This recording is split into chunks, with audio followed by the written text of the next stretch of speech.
All right, peace to the family. It's Brandon B. Dixon, and you're tuned into another episode of the Power of Ownership Podcast. This is the first one of 2021, coming to you on a solo one right quick. It's going to be real quick because I know everybody wants to go watch football. I'm definitely going to be rooting for this team right here. As you see on the hat, I think this is going to be definitely one of our years, a year, probably Drew Brees last year, so we need to go all out. So I'm not going to keep you too long. I know y'all probably get prepped for the game. So I want to come to y'all with a quick message today. Let's start off with the introduction, and let's do a little bit of promo, and then let's get started. First of all, my name is Brandon B. Dixon, NMLS 1541210. I'm a published author, serial entrepreneur, mortgage broker, sales trainer, so on and so forth. My book, Sales the Nucleus of Any Profession, is out right now on Amazon, Barnes and Nobles. If you want to make six figures this year, go ahead and cop that, read it, and start applying it. The show, we usually talk about, ownership of properties, intellectual properties. Also, we bridge the gap between, the spiritual, the seen and unseen realm. So we talk about things from the unseen realm to bring into the seen realm, to bring it to fruition. So we're kind of the only ones that talk about that. So it's kind of a unique blend. Let's get into this a little bit of promotion. If you like what we're doing, you always could Cash App us at the Power of Ownership, Cash App. Also, it's mortgage season right now. I'm working all weekend, except during the game, but I had a ton of apps yesterday. I think I had 5 or 6 apps. I got 3 people pre-approved. So I work all weekend. It doesn't matter. 7 days a week. You go to my website, www.applywithb.com. Now's the time. You need to start right now if you're trying to get a mortgage. If you're on the fence about getting one, if you don't know if your credit is right, let me check your credit. Let me coach you through it. The whole nine. There's no excuse not to get a mortgage. In fact, we expanded the show. We got a 2-part show tomorrow. Join us for Mortgage Mondays. We're going to talk about down payment assistance. So Mortgage Mondays coming out tomorrow. Applywithb.com, www.applywithb.com. If you want to get me for sales training, mentorship, no more mentorship this year, but for 2022, you want to talk about it, www.billionaireloanofficer.com. You can book me for sales training, motivational speeches, so on and so forth. Call me. You call me 24/7, 832-775-8357. I do not take off. I'm not one of those entrepreneurs that's a 9-to-5er. I'm a 24/7er. So call me, 832-775-8357. This is why I beat out most competition. Everybody wants to work like they're working bank hours, and I don't work bank hours. Call me 24/7, 832-775-8357, as long as it's about business. At Billionaire Loan Officer on all social media, you can contact me. Follow me on Instagram. Follow me on subscribe to our YouTube channel, so on and so forth. Let me plug the other shows that I got as well before I get into the meat of this conversation.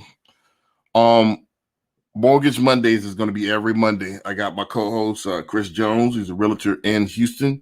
We're going to talk about the intricacies of the mortgage business and of real estate. So if you're trying to do investment properties, if you're trying to do fix and flip, if you're trying to get financing for wholesaling, you want to do commercial, whatever you want to do in real estate, Mortgage Mondays is going to be the show. So tune in tomorrow at about 7 o'clock. Subscribe to the channel. We'll go from there. But we had a great show last week. We had a lot of questions coming in Instagram. It's going to be the only show we're going to broadcast from Instagram, Facebook, and YouTube all at the same time. It won't be on Apple or Spotify. It's going to be on YouTube, Instagram, and Facebook. All right. So join us at Billionaire Loan Officer on Instagram. All right. So let's get into the meat of the show real quick. Today I got it's almost like a triple header, but it all interweaves together. So I'm all interweave all this together. I kind of talk about what's been on my mind this week. First off, I want to say shout out to Kevin Samuels. It's a YouTuber that I've been watching since I want to say it's the spring. I'm not sure how I came upon his videos. I don't recall, but I've been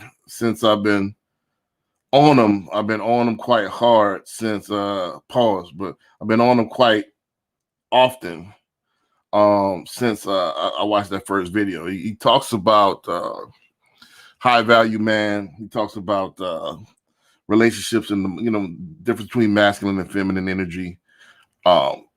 He's more on the intimate relationships between man and woman. We're at the Power of Ownership podcast. We talk about interpersonal relationships as far as on the business tip, but I'm not trying to hop in his lane. So I want to make that disclaimer. But I want to pass all my followers out to Kevin Samuels. If you're not on him, get on him. If you want that particular subject matter, that's not my subject matter. I'm gonna tie that. Why that's important? I'm gonna tie that into in a second. But I want to kind of piggyback what he says about a high value man, and kind of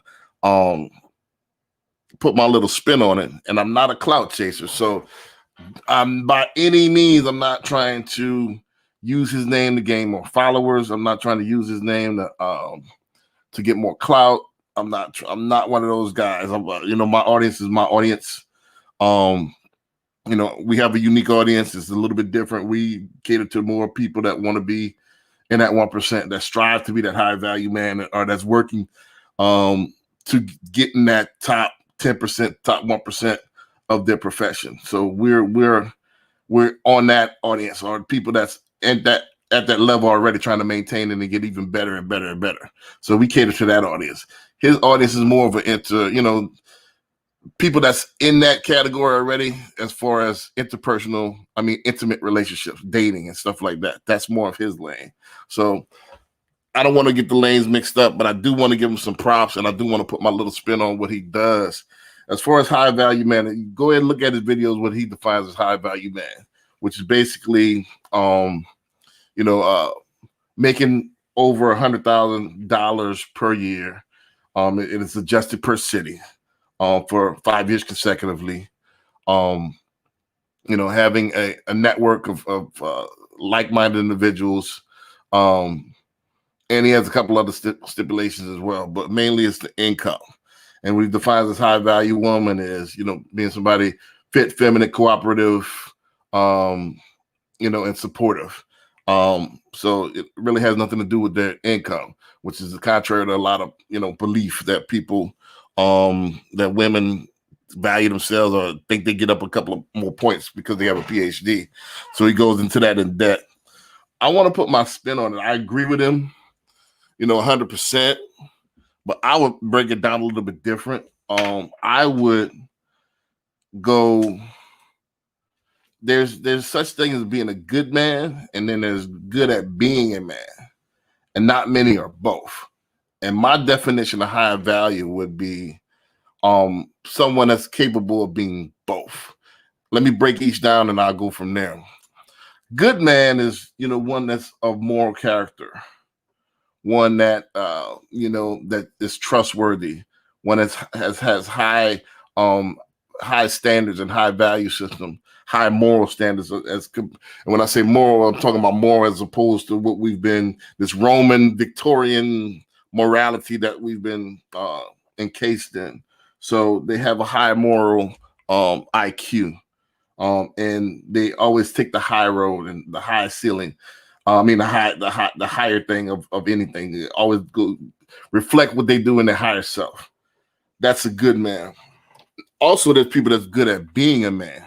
And what I mean by that is that they're good providers. They're good protectors. They have the physical strength to protect their family. They, they have the funds and the acumen to actually provide for their family. They're hustlers. They show they love by their accomplishments. They're managerial. They love managing and making executive decisions for their family. So that's more people that's good at being a man, non-feminine, straight up masculine, not the new age man, but I'm talking about the man that's been that we defined it for thousands of years before we got to this particular predicament that we're at right now. So my definition of a high value man is the combination of both, where you're a good man and good at being a man. That in turn makes you high value, where you have the whole kit and caboodle, where you have the moral compass and you have the fortitude, the financial fortitude to provide for a family and protect that family, and the influence to protect that family. So that's what I think is high value. I don't want to get in his lane. That's not my thing, and I want to. I just wanted to put my spin on it, and I wanted to point my followers and I wanted to point my audience in his direction because he has great content. I know that I know a lot of us are single. That's on the high value side. So if you're looking to me for dating advice, wrong channel. I'm just the motivation guy to try to bring your stuff into fruition and keep you on track. That's my lane. I'm not trying to cross in his lane at all. So if you like that type of content about dating and leveling up, go to Kevin Samuels platform. At Kevin Samuels, he's on Instagram, all that. Look at his content, great stuff. Not trying to cross his lane. And the reason why I keep emphasizing that is because this is the second thing, and I'm going to show you how all this intertwines in a second at the end. The second thing I wanted to talk about is that, and this is the story of my life, that most people want your mirror. Most people want to be you, but they don't know how to. They don't have no identity of themselves.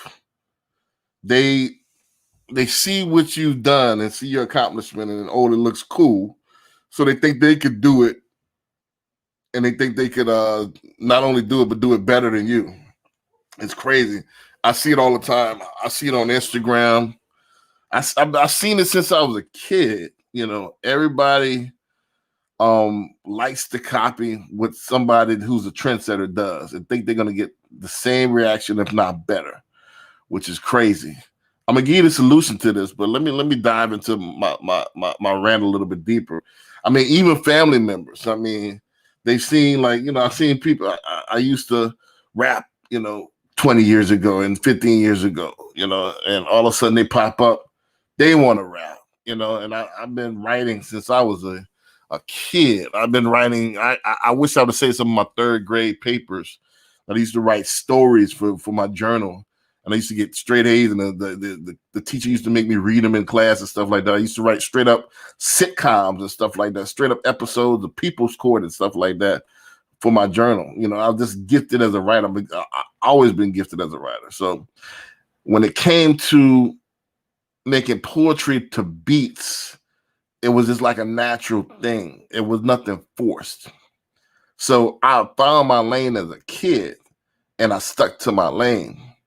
What's crazy is that people see you what you're doing, and they don't have a lane for themselves, so they hop in your lane, thinking they could do you better than you. And it never works out because they don't have they're not blessed with the same talent. If that makes sense. Now, I don't knock anybody for thinking they can work hard enough, but for the most part, because they're looking on the outside looking in, they think it's going to be easy stuff because you make it look easy. I got people all the time hitting my inbox. How do I become a loan officer? How do I do this? How do I write a book? Like, man, it's got to be. If I got to tell you, chances are you're not going to do it. People used to know me used to know I used to be in a bodybuilder. 10 years ago I was super duper ripped, maybe like 5 or 6% body fat. People used to come up to me all the time. Well, what's your workout regimen, man? If I tell you, you still won't do it. So it's kind of it shows your emotional IQ, and people have to better their emotional IQ. And this is what I teach in order to not only approach somebody and try to get advice, to try to do what they do, also to actually do what they do, because you're not looking at all the nuances. You're just seeing the outcome. You're not seeing the nuances that it took to get there. As soon as my book came out, I got all kind of people. Oh, I'm writing my book. What? Well, how did you do it? What? I didn't ask anybody. I did it and I got it published. If it's really for you, you'll find a way. If you got to ask somebody, chances are it's not really for you. This is what it is. If you're really passionate about it, you want to do it, you're gonna find a way to do it. Period. So my thing is this. My solution is this for everybody that don't have your own identity. And I guess there's a market for that. There's always originators, just imitators, and there's spectators. This is what it is. So you could create, you could imitate, or you could recreate. Or you could create, you could recreate, or you could hate. That's the three. And most people just don't have the creativity to create. So they try to recreate what's already been done. Which is fine. I guess there's a market. I guess like you got to have the first vitamin water. Then there's Life water. Then there was Sobe water. Then there was all these other water knockoffs. Just like there's Gatorade was the original. Then you come Powerade. Then come 10K. Then come all the other stuff. So I guess there only could be one originator, and everybody else trying to get your market share, which is fine. But just acknowledge the originator, acknowledge the where you got it from, the original, and have emotional IQ on when you come at somebody to have enough sense to prop them up. I give you an example. This is why I was so successful when I do. First of all, I only did what I wanted to do. I never seen somebody and oh, that's cool, I want to do it. I always did what I was natural at. So, but if I was interested in something or how to get better at something, I wouldn't approach it how most of y'all approach it. What y'all do is either y'all just look at the outside in and just imitate what you see and then think you're gonna get the same results. Or if you do have enough gall or balls to approach the person to ask them advice, y'all say stuff like, well, if you do it, I know I could do it. Which totally diminishes that person's accomplishments. I give you an example. It's in my book. I call it one-upping. And that's a common term in the sales industry. It's called a one-upping. When you're talking to a customer and you're letting that customer relive their stories, which is putting that positive emotional filter on the actual experience. And let's say they're a fisherman and they're reliving this time they caught this big fish. And you whip out your phone like that ain't nothing. Look at this fish I caught. You just totally diminish that person's experience, and you just totally switch the positive emotional filter to a negative emotional filter because you're trying to, your ego one up that person. So now that person has a disdain for you. They despise you at that point. So you lost the sale at that point. You got to realize in order to get something that you want, you have to let that person relive that story. You got to stroke that person's ego. You can't one up them. So people that come along and and hey, if you could do it, I could do it. You just totally diminished my accomplishment. So at that point, I'm gonna be automatically closed to helping you out. And this is what it is. I'm not gonna help you out because you didn't acknowledge my accomplishments. It would be a lot better if you could say, man, I love what you're doing. I purchased your book. I am a supporter. I'm a longtime fan. If I can give you a donation, can you give me one point of advice on how you got started? Something to that effect. You gotta do the reciprocity first. You gotta have that person with a sense of obligation. I think it's the ego, and ego combination with a low emotional IQ that people get stuck in the rut that they're in. And this is what it is. So that's my advice. Up your emotional IQ. Switch your tactics. Don't one up somebody. if you want to. And then further into that, find your purpose. If you really meditate, you really raise your Kundalini energy, and you tap in and open your pineal gland, you will be revealed your purpose. Find your purpose. Stop trying. And the thing is, everybody might not like what they see. Everybody can't be a baller. Everybody can't be in the top 1%. And this is why you're grasping at straws. This is why you're grasping at straws, because some people are meant to be a plumber. Some people are meant to be a janitor. Somebody has to work at the grocery stores. It is what it is. But everybody want to be Diddy. Everybody want to be Busta Rhymes. I mean, whoever. They want to be a rapper. They want to be an actor. And you can't act. You can't sing. You can't rap. This is the problem right here. So I think if everybody stayed in their lane, figured out their purpose, and executed that purpose to the fullest, then I think everybody would be a lot happier. I think when you start comparing yourself to other people, that's when you start losing out. That's when you start getting that anxiety. And instead of trying to be the best you're trying to be somebody else. And your whole life, you going trying to be somebody else. And you look back, the time is up. And you never was yourself. You see? So first thing first, find out who you are and then maximize that to the fullest. You know, it is what it is on that. So stop wanting somebody else's mirror. Like the mirror that you looking at every day. Like your own mirror. You can't be somebody else. Now, you can have mentorship. Yeah, you could. If you're already in the lane, you see people that's in your particular space and you want to get better, that's fine. But I'm talking about people that's all of a sudden want to start writing books. All of a sudden you want to be an entrepreneur. You never ran a business before. You know, all of a sudden you want to be a real estate mogul. All of a sudden you want to be a rapper. All of a sudden you want to be an entertainer. And you never rapped before. You know, I mean, find out exactly what you're good at. It should come to you naturally. If you can sing, you've probably been singing in the shower. You know, if you can rap, it should come natural to you. You should easily be able to rap on beat and write. You know, it shouldn't be a forced thing. It is what it is.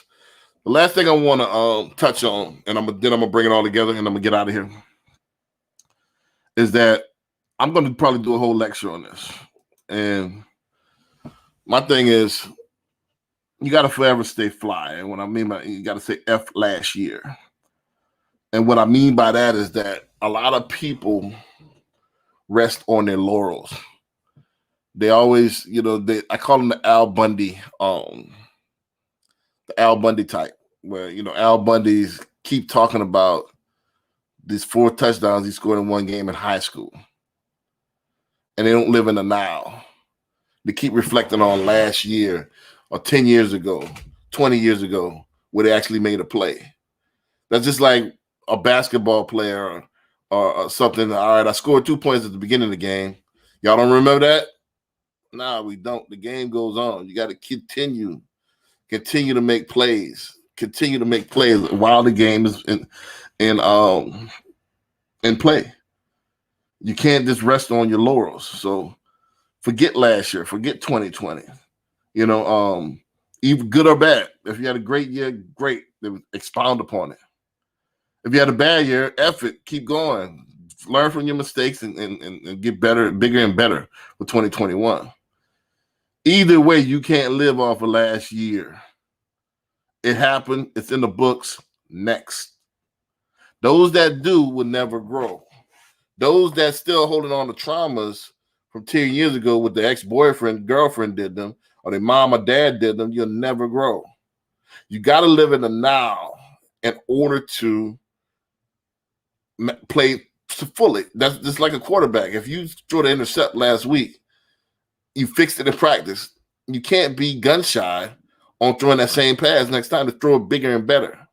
You can't play to get injured. I told somebody this week that we had a disagreement on a realtor. I play to win. I don't play to get injured. Yes, injuries are part of the game. But do I put that in my mind that I'm going to get injured? No. If it happens, it happens. But I'm going to spin it, and I'm going to meditate on the positive outcome, the outcome that I want, not the negative. Because if you worry about injury, that's when you get hurt. So I don't play to get hurt. I play to win. So with that being said, think about the positive. Forget the traumas. Learn from the traumas. Learn from the negativity and move on. So forget last year. F last year. Good or bad, move on. So some people are going to be still holding on to 2020 for the next 5 years. They're going to be gun shy. They're going to be scared to go all out. They're going to be scared. Oh, because, it's going to be coming to an end real soon. Those people right there, those sideline people, that's the spectators, they're almost worse than haters. Because a hater, I know where you're coming from. I at least see you. I see you haters. Spectators, the fence riders, the people that want to hop in. Oh, if it happens, I know it was going to happen. If it don't, see, I told you.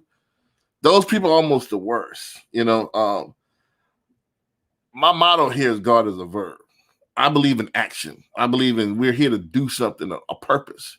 We're here to be one piece of that puzzle, of that 1,000-piece jigsaw puzzle, which each one of them have a purpose in life.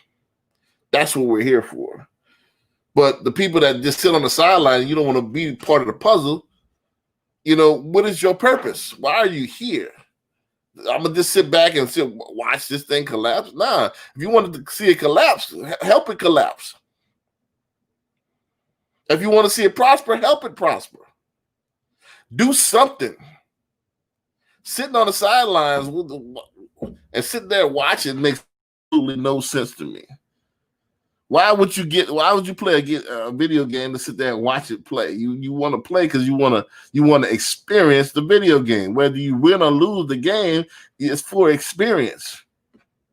I never understood these channels where you're sitting there watching somebody else play video game. That's the epitome of lazy to me. So, again, to tie all this together, stay in your lane. Find your purpose. Stop wanting somebody else's mirror. Stop looking at somebody else's play to be satisfied with your play. My grandmother used to call that big-eyed. When you got to plate of food and you're looking at somebody else's plate of food, you can't enjoy your plate of food. So what? They have the breast and you have the wing. The wing tastes good as well, but you can't enjoy it if you constantly worried about how that breast tastes. Or if you want a breast, on the next meal, work harder when you get a breast. Simple as that. Stop looking at the person next to you's plate. Makes no sense. You're not going to be able to enjoy that meal. So it is what it is. I'm not going to keep y'all too long. Let me wrap it up on that note. Don't forget, Cash App was at the Power of Ownership. Again, now's the time. Let's go ahead and get that mortgage together. www.applywithb.com. www.billionaireloanofficer.com if you want me to do a motivational speech, sales train, your group, whatever. 832-775-8357. You call me 24/7. Also at Billionaire Loan Officer on all social media. I'm going to end with this. Don't forget, we got Mortgage Mondays coming out tomorrow. With my guest host, Chris Jones, we're going to be talking about down payment assistance. So we're going to be talking about a whole bunch of different things, different topics every Monday. With that being said, don't forget that God is a verb, and personal responsibility is your only savior. And with that, I'm going to say peace.